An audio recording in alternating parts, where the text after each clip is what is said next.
saya melihat memang kondisi sampah di Wangaya ini memprihatinkan. Karena saya survei di Tebel, kemudian tempat-tempat umum, itu sampah plastiknya yang paling dominan lebih banyak. Di wilayah kami, masalah sampah ini perlu menjadi satu pemikiran yang sangat mendasar sekali. Bagaimana mencarikan solusi.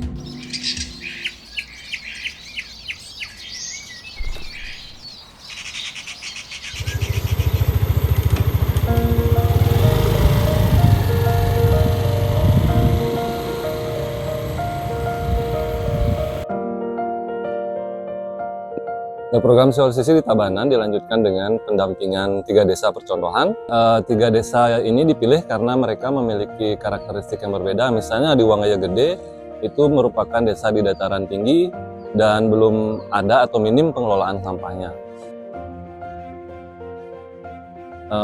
Dengan pemetaan ini kami berharap desa mengetahui potensi yang mereka miliki, kemudian tantangan utama, serta bisa merumuskan program-program peningkatan kapasitas maupun pengadaan fasilitas yang dibutuhkan agar pengelolaan sampah berbasis sumber itu bisa benar-benar terwujud di masing-masing desa.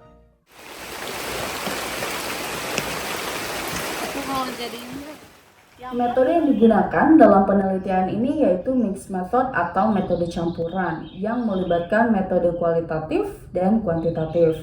Pemetaan kami awali dengan pengumpulan data kualitatif melalui teknik observasi dan wawancara mendalam untuk mengetahui gambaran umum desa dan kondisi infrastruktur di desa yang berkaitan dengan pengelolaan sampah.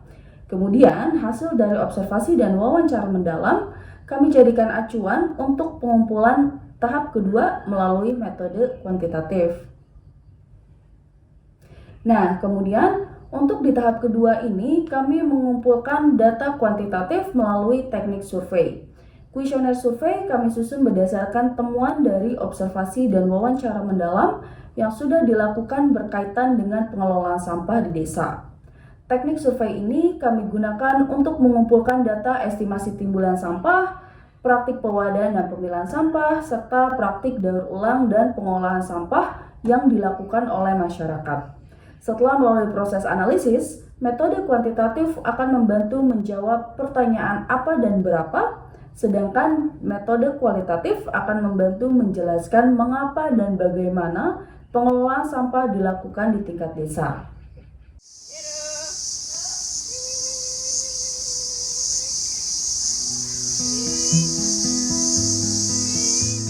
Saya melihat memang kondisi sampah di Wangaya ini memprihatinkan.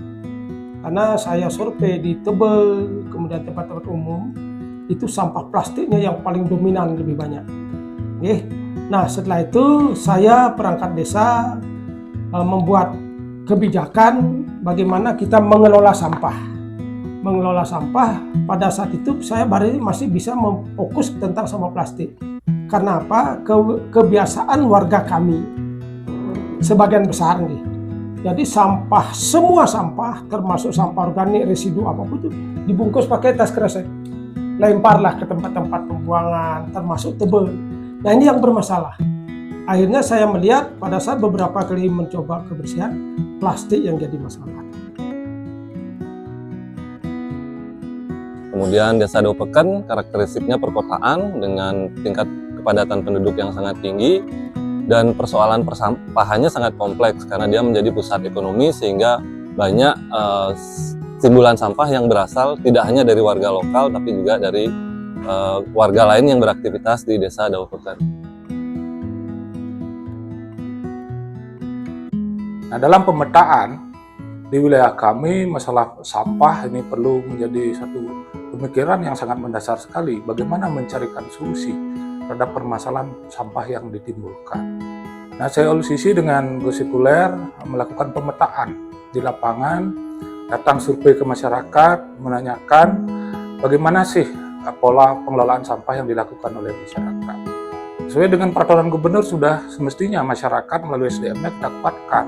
Harus sudah mulai ada pemilahan dari sumbernya, dari rumah tangga itu sendiri. Sehingga harapan-harapan kita mudahlah kita lakukan di dalam pelaksanaan program itu. Nah, dalam kesempatan yang baik ini, kami sudah bekerja sama dengan CLCC, dengan TPS 3R, bagaimana meningkatkan itu.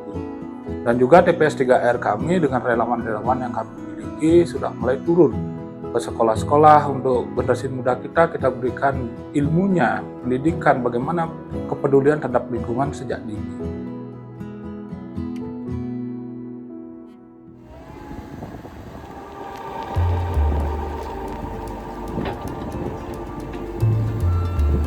Karakteristik yang berbeda tentu tantangan, kemudian nanti solusi ke depannya tentu akan berbeda menyesuaikan dengan kekuatan atau potensi yang desa miliki. Tapi memang PR utamanya adalah bagaimana desa bersepakat, baik pemerintah maupun warganya bersepakat, mau dibagaimanakan atau mau diapakan sampah yang timbul di desa tersebut. Masalah solusi tentu ada banyak pilihan. Nah, itu yang akan kita tentukan atau kita pilih berdasarkan kesepakatan, kemudian berdasarkan kemampuan yang dimiliki oleh desa.